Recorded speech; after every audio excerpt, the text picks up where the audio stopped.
On s'intéresse dans cette vidéo aujourd'hui à la chrétienté médiévale des XIe au XIIIe siècle. Alors, la chrétienté médiévale peut tout d'abord se définir par un territoire, c'est-à-dire l'Europe occidentale qui est majoritairement chrétienne à part quelques minorités juives et musulmanes. C'est aussi une population qui est chrétienne, donc qui va reconnaître l'autorité du pape et qui va croire en Jésus-Christ. Pourquoi ce thème ? Eh bien, la chrétienté, et notamment la religion chrétienne, occupe une place essentielle dans la vie au Moyen-Âge. Et pourquoi cette période en particulier, les XIe et XIIIe siècles ? Eh bien, c'est justement à cette époque que l'Église va développer son pouvoir, sa puissance au maximum. Nous allons tout d'abord voir comment les chrétiens vivent leur religion, comment l'Église guide les consciences, et ensuite examiner la puissance de l'Église au Moyen-Âge de manière à répondre à la question globale, à savoir quelle place occupe la religion chrétienne dans l'Europe des XIe et XIIIe siècles. Intéressons-nous d'abord aux croyances des personnes à cette époque. Deux choses à retenir. La première, il s'agit d'une religion monothéiste, c'est-à-dire que les croyants croient en un seul Dieu. Et puis, ils cherchent également à assurer leur salut, c'est-à-dire qu'ils recherchent à accéder au paradis, puisqu'ils pensent que l'au-delà est divisé d'un côté entre le paradis et l'enfer. Leur but va donc être d'opter pour des pratiques qui leur permettent d'accéder à ce fameux salut.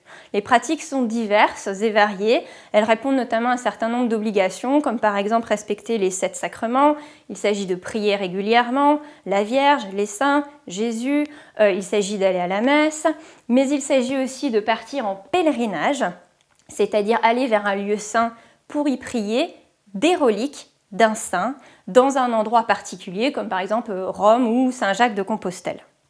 Ces pratiques sont encadrées par l'Église. Alors j'attire votre attention sur le E majuscule ici. L'Église avec un E majuscule désigne l'institution dans son ensemble, contrairement à l'Église avec un E minuscule qui là pour le coup va juste désigner le bâtiment. Donc ces pratiques, elles sont encadrées par l'Église en général, par l'institution qui va rassembler des clercs, qui peuvent être de différents types, nous le verrons ensuite, et qui vont surtout s'engager à faire respecter le dogme catholique, c'est-à-dire la vérité établie par rapport à l'analyse des évangiles. Comment l'Église va guider les consciences ? Alors, elle est organisée, cette Église, bien évidemment, avec tout d'abord le pape qui est à sa tête, et ensuite un clergé qui va être divisé en 2 grandes branches. On a tout d'abord le clergé séculier. Dans séculier, on entend siècle. Le clergé séculier, il vit dans le siècle. Ça veut dire qu'il va vivre au contact des fidèles, qu'il va baptiser, marier. Ce sont les prêtres, les curés à la tête des paroisses. Et puis les évêques aussi à la tête des diocèses.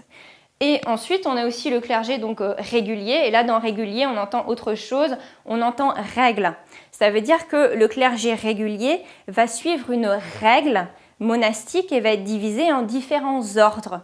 Il va vivre à l'écart des fidèles, à l'écart du monde, dans des abbayes, des monastères. L'Église donc va guider les fidèles à travers une institution qui va rassembler l'ensemble des fidèles autour de l'Église et de son curé, qu'on appelle les paroisses. Et la paroisse va véritablement déterminer le cadre de vie des croyants à cette époque. Ils vivent, ils naissent, ils se marient, en général ils meurent aussi dans la même paroisse. Donc en fait toutes les étapes de la vie vont être déterminée par cette vie dans ce cadre fermé qu'est la paroisse. Mais elle va aussi punir l'Église. Elle va punir tout d'abord les comportements déviants à travers ce qu'on appelle l'excommunication. L'excommunication, c'est quoi ? C'est l'exclusion en fait temporaire de la communauté des fidèles. Mais elle va aussi punir parfois de manière plus drastique à travers notamment l'Inquisition qui va poursuivre les hérétiques, donc qui va chasser et combattre les hérésies, c'est-à-dire toutes les déviances au dogme catholique établi. L'Église va notamment inciter à la création de croisades pour chasser les hérétiques, pour les combattre. Alors une croisade en France par exemple qu'on peut citer, c'était la croisade contre les Albigeois ou les Cathares dans le sud-ouest de la France. Et puis on peut bien évidemment aussi citer la croisade contre les musulmans en Espagne, dans la péninsule ibérique, qu'on appelle la Reconquista.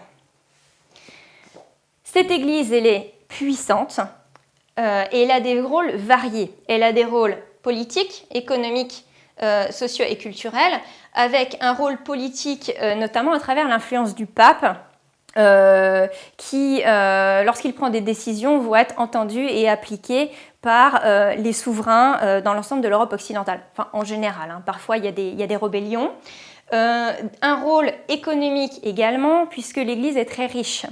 L'Église possède des propriétés immenses, des terres immenses, auxquelles sont associés des revenus très importants, d'où sa richesse importante. On peut souligner aussi le rôle économique des moines dont on a parlé auparavant, qui développent un modèle agricole qui va se répandre ensuite dans les différentes pratiques paysannes annexes.